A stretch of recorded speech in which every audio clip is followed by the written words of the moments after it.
Hello, everyone, and welcome to the Tournament of Destruction. I'm Bruce Flanders, and we have nearly 100 cars in a destruction derby set to entertain you in just a little while. But first, let me tell you where we are. We're in Antelope Valley, north of Los Angeles, but still in Los Angeles County. But we're at 3,000 feet elevation on an area called the High Desert.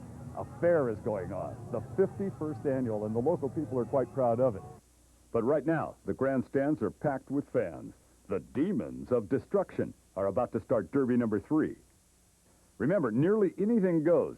There are 25 cars assembled in a muddy area smaller than a football field, and they're preparing to destroy each other any way they can. The rules are simple. There's no intentional hitting on the driver's door. If all four wheels leave the track, or if your car stops for more than 2 minutes, you're out. The object is a $5,000 purse, but they're also in it just for the fun. These are not really professional drivers, and some of them are here for their very first time, while others come back year after year. This series consists of 4 elimination derbies. The first and second place winners will have their cars impounded after each event and will have 10 minutes at the conclusion of the 4th derby to get their cars ready for the final. Before the 3rd derby gets underway, let's look at some of the highlights from the first 2 events.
4 drivers have qualified for the championship final.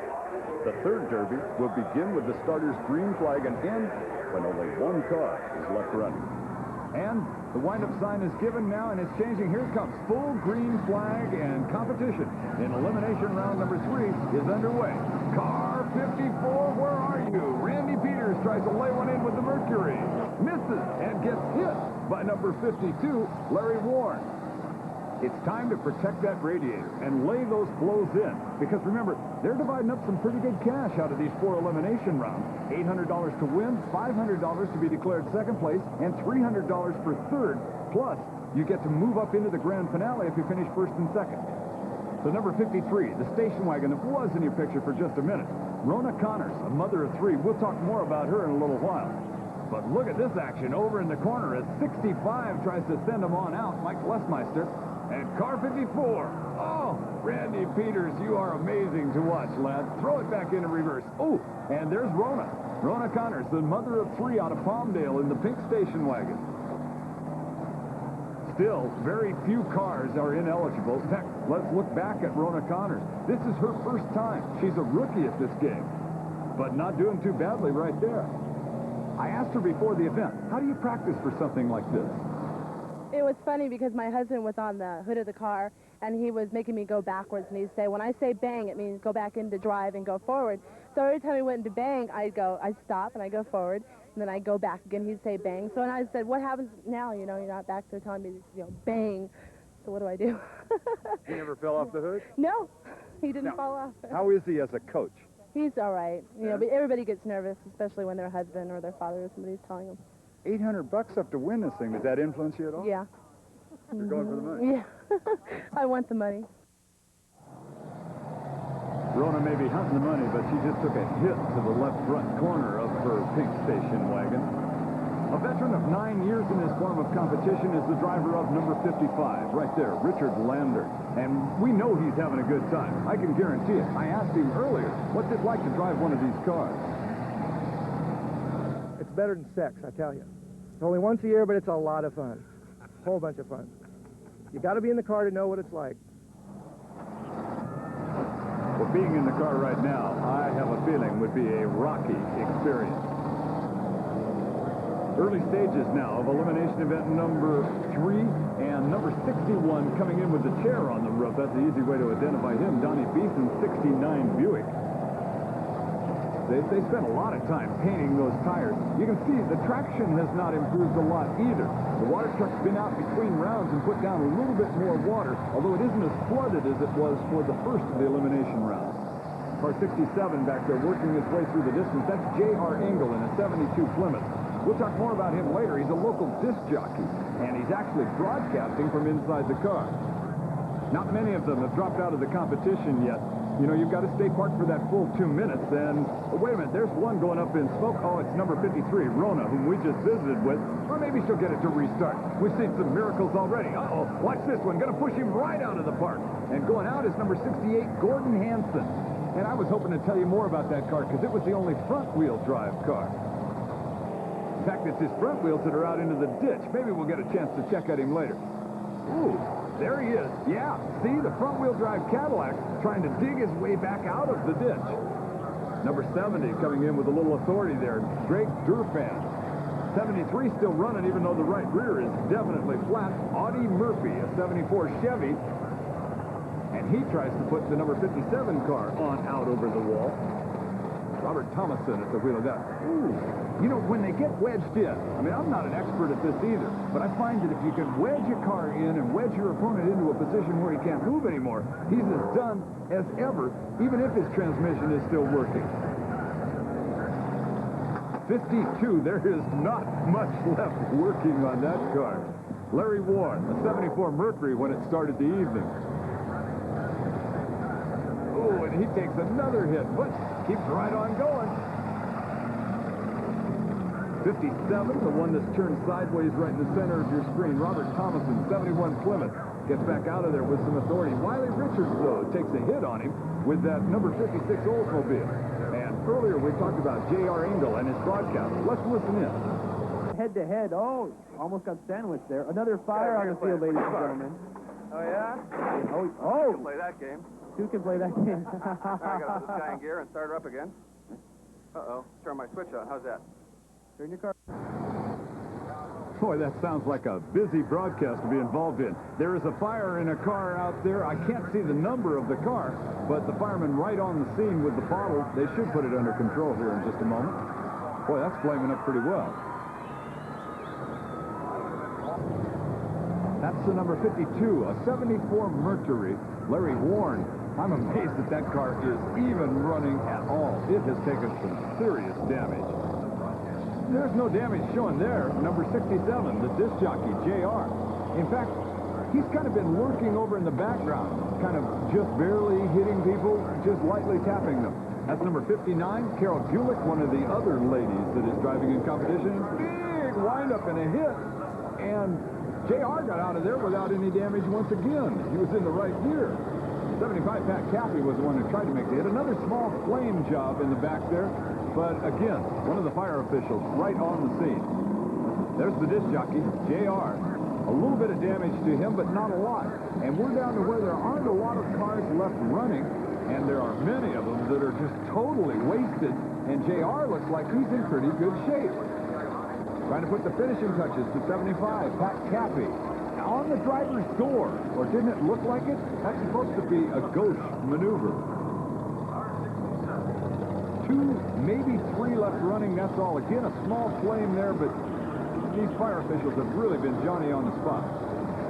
59, Carol Gulick, one of the few left in competition, trying to put a hit on J.R. And there's that Cadillac that's got his front wheels out into the ditch. One of our 2 left running, number 73, Audie Murphy. That's the 74 Chevy. And here's J.R. Ooh, front ends both. Audie Murphy and J.R. And that might have left Audie Murphy done for the evening. I 56, I think, is legally in this competition. That's Wiley Richards out of Palmdale.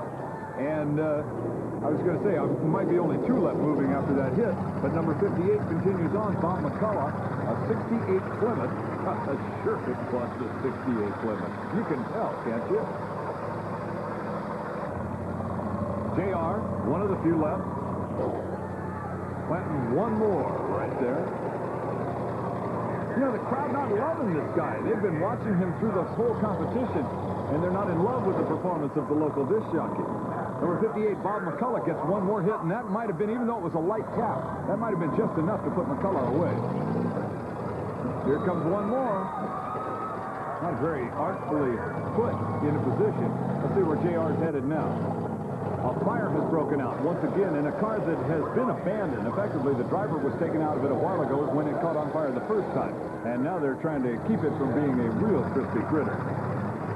Wiley Richards in the white car putting a driving hit from his 75 Oldsmobile onto JR.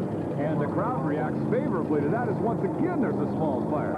This one, event number 3, has had the most fire. Here comes JR against Wiley Richards in what may be the telling blow. That might have been the payoff blow to end this, because JR looks like the only car running. Yes, they have given him the checkered flag. And check this out. The crowd is not in love with it. Once again, first and second place car will be impounded. Number 56, Wiley Richards, and number 67, J.R. Ingles' car will both get the opportunity to come back in the finale. Now, the interesting part is that JR's car is in pretty good shape. I think he's got one flat tire, but for a survivor of this event, he's doing well. Some of these cars are out of the mid-70s, and they're not very aerodynamic anymore. We're going to take a look at something that is one of the worst-kept secrets in the United States. Aerodynamic? Let's go look at Sault Ste. Marie inspecting stealth. Thanks, Bruce. Back in 1938, when the fair began, most of the high desert was agricultural. The aerospace industry changed all that. Just 5 miles from the fairground is Air Force Plant 42. That's where most of America's advanced aircraft and spacecraft are built. Let's go take a look. Until recently, America's #1 top-secret defense project was the advanced technology bomber known as the B-2. Air Force Plant 42 is where they put it all together. This is by far the most expensive aircraft ever built. By the time it's underway, the taxpayers will have forked out an estimated total of $43.8 billion. What makes this program so incredibly expensive? Well, for starters, before anything could be constructed, all sorts of new technologies had to be put into place. You see, the B-2 design was so futuristic that it demanded computerized software and equipment that hadn't been invented yet. The last government project that inspired such an extraordinary effort was the Apollo moonshot. Northrop assembled the best minds in the aerospace industry and asked them to work miracles. That's just what they did. From a 3-dimensional computer database that can pre-test and simulate flight before the aircraft is built, to a precision-tooled assembly line. What does all that mean to us? The B-2 will revolutionize both our aerospace industry and our entire industrial base. The successful first flight of the B-2 was witnessed by people around the world and those employees at Northrop who made it happen.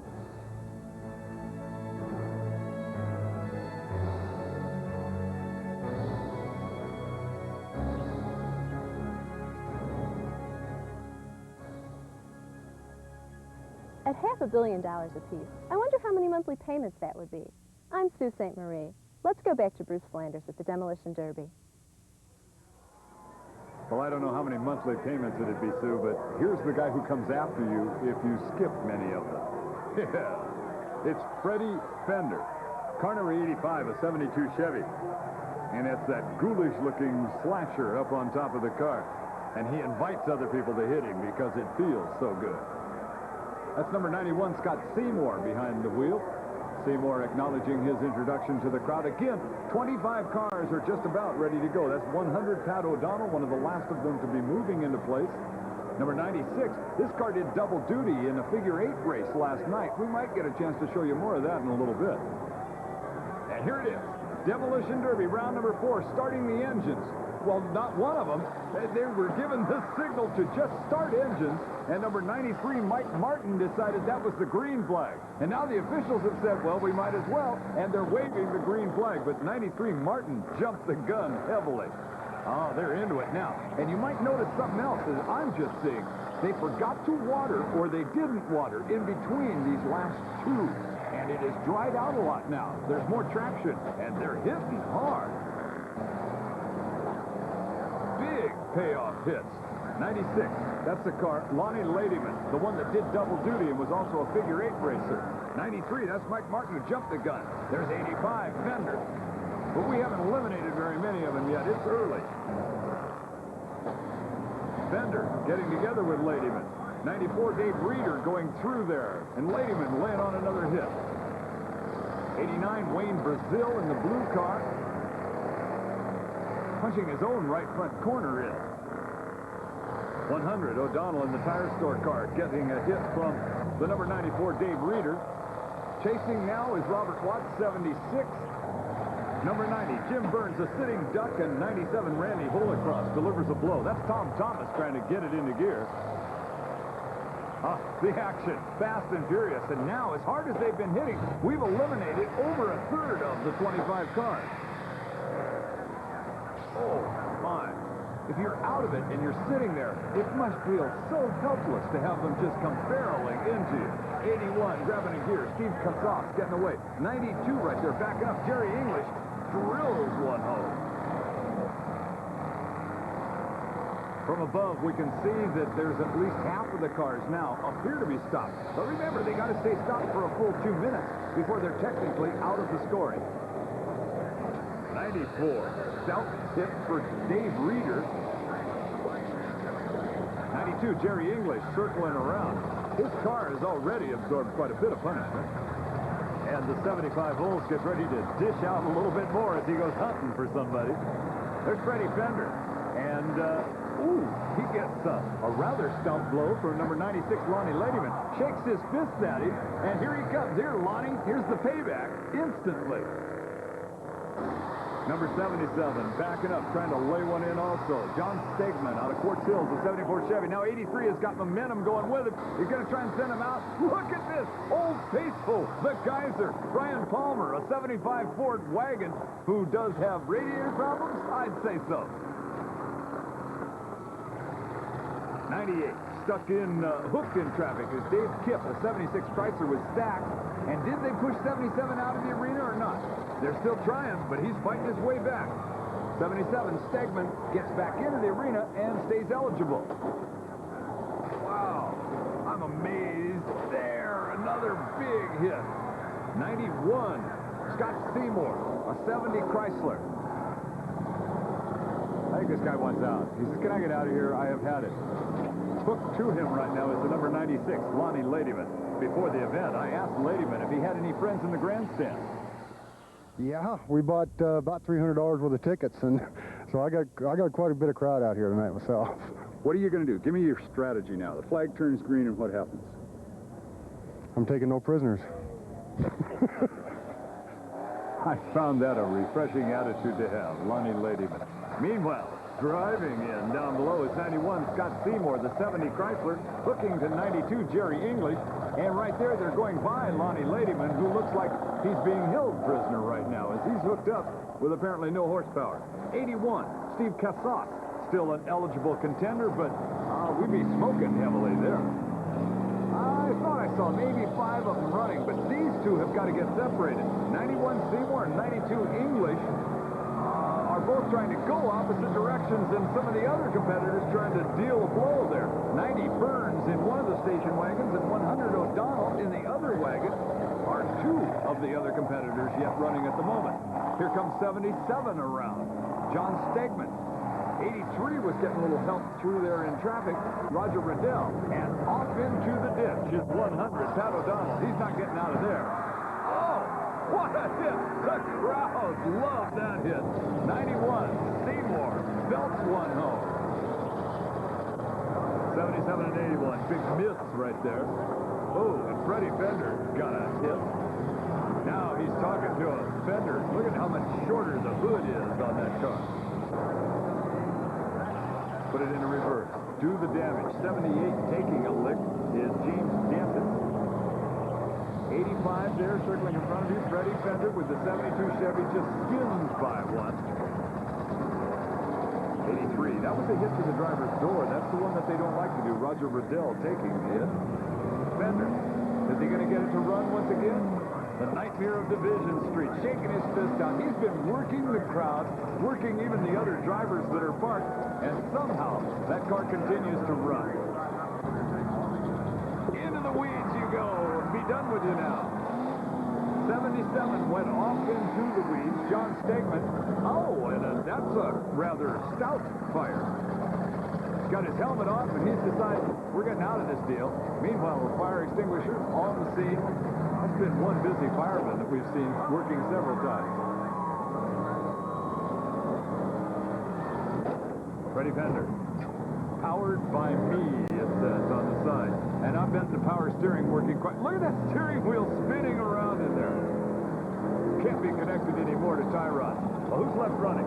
I see 91 moving. Seymour. He puts a telling blow, possibly on 85. The 85 car has absorbed so much damage. Look at that steering wheel just spinning around. Coming in and hitting him was 87. And look out, coming from the other angle now is Seymour once again. Oh, that had to do it. That's got to be the end for Freddy Fender. So still possibly running, our 91 Seymour. Moving away from the incident is 87 Tom Thomas. So far, though, Seymour has... There he goes. Pulling away now. So the 91 car is running. Whether or not Freddy Fender can run, I'm doubting it. I just can't believe it. Well, it moved. It moved, so hang on. His 2 minutes is still running. Seymour's running. Someone that has stopped is the number 87 car. Tom Thomas, the blue car off on the right of your picture, who just left that last incident. And Freddy rolls. The crowd goes crazy, and once again, Seymour puts in another hit. Because the 87 car, Thomas, is parked, and they figure he's out of the action. Seymour, once again, on Freddy Fender. And the crowd here at the Antelope Valley Fairgrounds is just pumped about this. It's got to be it, right?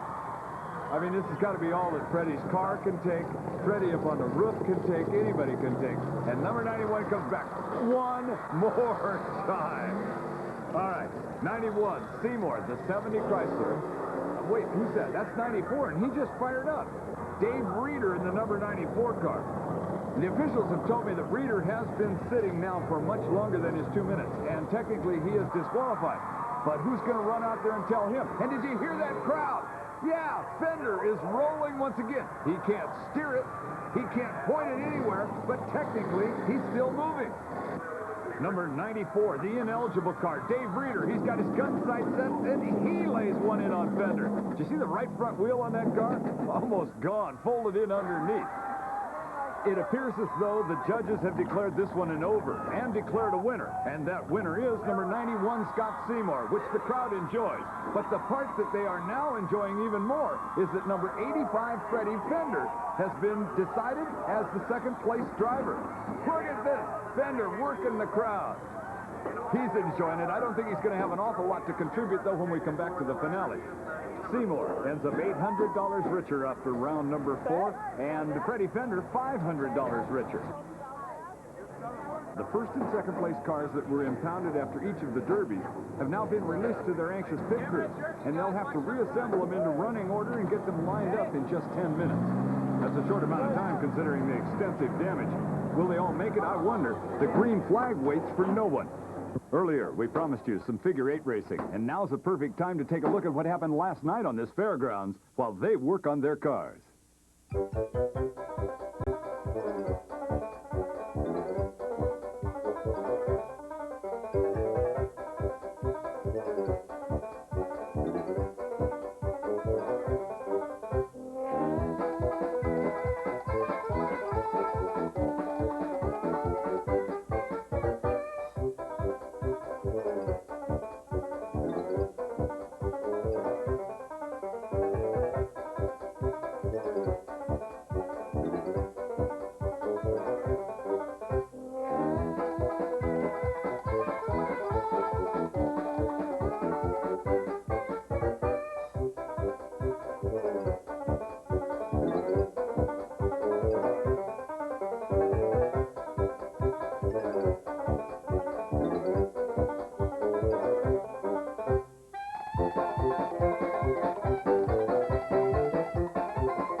We're back for the final championship derby, the finale, where 6 of them have made it, 2 did not make it back, and we're green flag already. Oh, hit him right away. JR gets drilled right there by Ledesma in the number 6 car. Here comes number 49, Dick Sanders, in to put a telling blow. Now, there is a rule change in this finale that's different than we've been watching up until now. Ooh, big punch in there by the station wagon, and Sanders again lays another. The rule change is that if you're going to sit idle, you can only sit idle for 1 minute in this finale. Up until now, it's been 2 minutes where you can unhook yourself or whatever. But you have to make progress in 1 minute, or you can be eliminated here. And it's $500, winner take all. Every one of these guys has already got money in their pockets from an earlier competition. 49, Sanders once again putting in a shot on JR, the disc jockey. In fact, the disc jockey's car, oh, I was going to accuse it of looking bad. The roof has collapsed on Sanders' car, and here comes JR with another hit against Ledesma in the number 6. Sanders is still moving. So also is the number 17 car. In fact, let's set up who all is in there. 49 Sanders, number 6 Ledesma, J.R. Engel in 67, Ed Penner was in car 38. That off into the ditch is J.R. and the crowd loves it. There's Penner, the number 38 car, still rolling. Ledesma, the white car in the middle, trying to keep the disc jockey out of the arena. Meanwhile, Dave Burgess in the 63 Chevy that's starting to smoke heavily is still moving. And the disc jockey climbed out of the Grand Canyon. How did he do that? He's still got to get himself out from being pinned in the corner, though, and Ledesma's going to keep him there. And Penner rolls just a little bit. So I've seen at least 4 of them move in the last little while. The crowd's going crazy. I think we're down to about 3 cars left. Number 6, Ledesma, puts in a rather stout hit on Penner in the number 38 car. And so far, there's Ledesma. Here comes JR in the black car. And JR trying to get it around where he can hit him with the heavy side of that Plymouth. Meanwhile, the Chevy station wagon starting to be a real smudge pot out there in the corner. Ledesma circling, and JR circling, and they appear to be the only 2 cars left. Nope, Penner just moved once again. $500, but only 1 guy gets to even see it. Ledesma's white car circling, ever circling. And JR trying to get a shot at him. Here comes Penner now trying to figure out where they are. He's got to look around his trunk lid. Number 17, Dave Burgess, the 63 Chevy with no tire on that rim that's spinning on the right rear. The officials have just informed me that he is ineligible. He was parked for more than 1 full minute, and all of his movement now is for nothing. The only one really moving is number 6, Ledesma. We're checking with the officials right now. They are signifying that this is over. They have declared Ledesma, Art Ledesma, the winner here of the Tournament of Destruction, the champion among the champions. And now $1,300 richer with the 5 he just took when that checkered flag flew. Well, it's all over but the partying from the 51st Annual Antelope Valley Fairgrounds, and you can hear the party started behind me. On behalf of Choli Valdez and Sault Ste. Marie, I'm Bruce Flanders, and we hope you enjoyed the Tournament of Destruction.